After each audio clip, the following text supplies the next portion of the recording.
Hello, yes, it's Otto Wallin, the Swedish bomb. Remember to like and subscribe to Triple B. He is #1 boxing channel. Huh? And remember, the blacker the berry, the sweeter the juice. Yeah, thanks, Otto. I appreciate it, yes, Swedish bum. The idiot believed he'd have a chance without PEDs against the gay J. The biggest PED abuser of all time in boxing.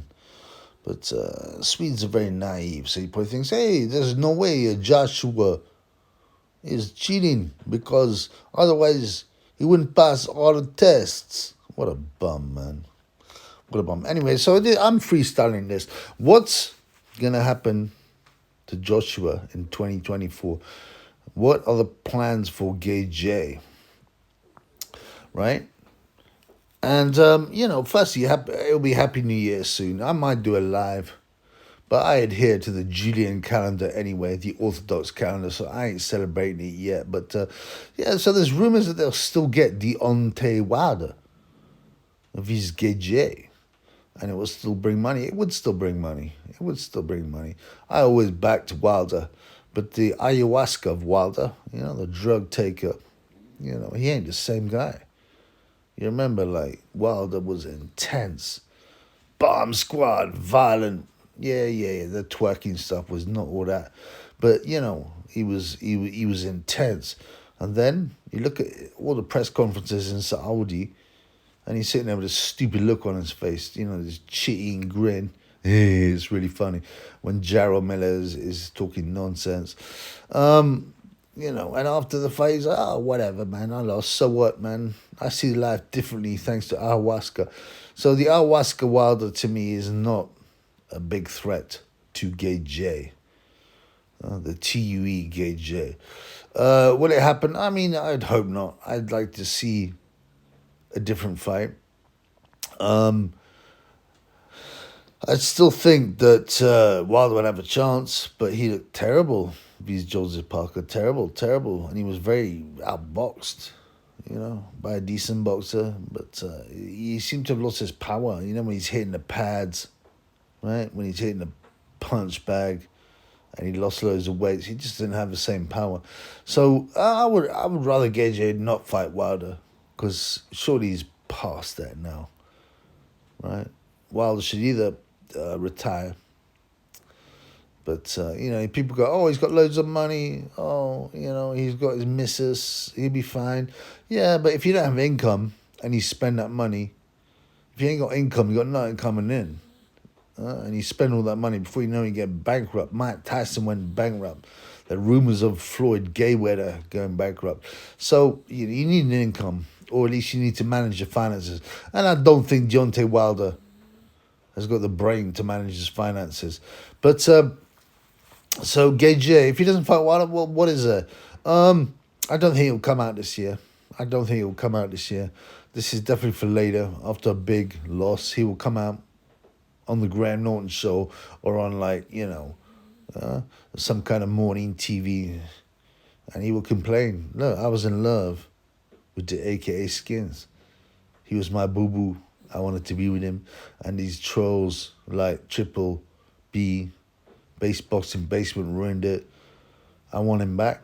And Ben Harney will be sitting there uncomfortably thinking, but you got me now, boy. But yeah, I don't think Gay J will come out this year. I think the most likely fight is Anthony Joshua vs. Filip Hrgovic. By that I mean Hrgovic has been the IBF mandatory for some time now.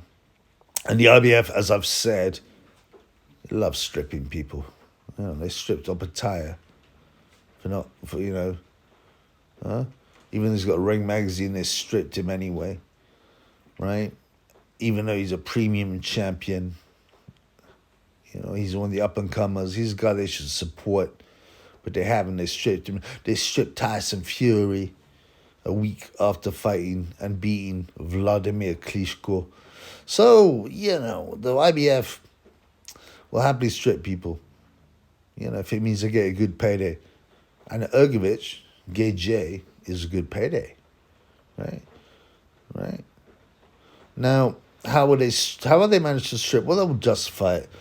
maybe Usyk will fight Fury on February 17th or whatever, and after that they will declare mandatory. Within a week, whoever the winner is, Usyk or Fury, they'll be like, oh, well, you haven't organized it enough. We'll strip you, and then we get the Gage Hrgovic fight, which will bring in a lot of money for the IBF. And the normies won't know the difference. They won't care. They'll just think, oh, Gage is fighting for the world title again. Let's get behind him. He's British and he's bad. But so I would expect they'll find a reason to strip the winner of Tyson Fury, Alexander Usyk, if it happens. If it doesn't happen, it's even easier.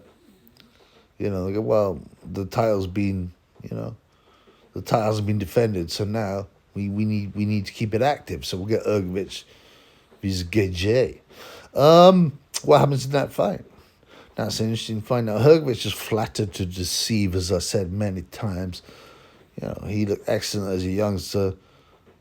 Sparring in the David Haye camp with Deontay Wilder.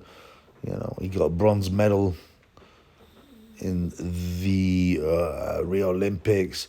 He's won many. He's tough. Right? He lost. He won against Zhilei Zhang. Some people say he lost, but he took a decent shot and went over, but it was more of a slip in my mind. So he's still a dangerous guy. He's strong. He's violent. He can punch. And this presents a problem for Gage, because Gage is afraid. Excuse me. Gage is afraid of punchers, especially white punchers. He's been knocked out by David Price in sparring when he was an amateur. He's been knocked out by Joey DeWaco in sparring when he was a pro. He got knocked out by Andy Ruiz, right, in New York. And people go, Andy Ruiz isn't white. Listen, man, he's got pink nipples. Pink nipples are a white man's game. And it doesn't matter whether you consider him white or not. He got splattered by a fat guy with pink nipples, right? And, excuse me. So, the Hrgovic Gage fight. Now this is a super interesting fight. I'd be very happy for that fight, regardless of the shenanigans of the IBF. Hrgovic 31, Gage, I think he's 33, 34. Hrgovic can punch. He destroyed more. It doesn't prove anything, But he proved he can punch. He proved he can take a shot against Big Bang Zhang, right? And he became the first Croatian heavyweight champion. And there's been some good Croatian fighters. Željko Mavrovic, for example. Not Alan Babic. Alan Babic is a bum. And as I said to you, I said he was going to get knocked out by the Polish dude in a round, and I was right, and it was 14-1, so I hope he got on that. But George Chuvalo is of Croatian origin as well. Croatia, for a tiny country, produced some very good athletes. Yeah. And in the day of reckoning, Hrgovic looked in good shape. He lost his father a year before when he lost to Zhang, so he was obviously, hurt. And he didn't perform at his best. Now, I believe that it's a 50-50 fight. I believe that Hrgovic, if he gets up for it, if he trains hard, if he really wants it, can definitely beat Gage, right? So, however, everybody knows, and Eddie Hearn especially, that Joshua's time is limited, and they got to get as much money and juice out of that rock as they can, and I believe that they realize there is a possibility that Gage could beat Hrgovic, right? So they'll put him in against him. They will definitely put him in against him. Hrgovic has looked at times awkward, disinterested, under motivated. So, as I said, 50-50 fight. And these are the risks you have to take. but the rewards are three time for Gaethje. So I think this is likely to happen in 2024.